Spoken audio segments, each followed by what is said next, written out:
একবার বেতন, কত ভালো লাগছিল।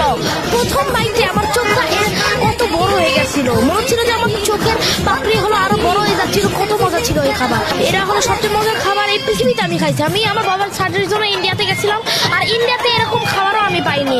এই খাবারটা অনেক মজা, আমার আমার হাতেও মজা লাগতেছিল রে।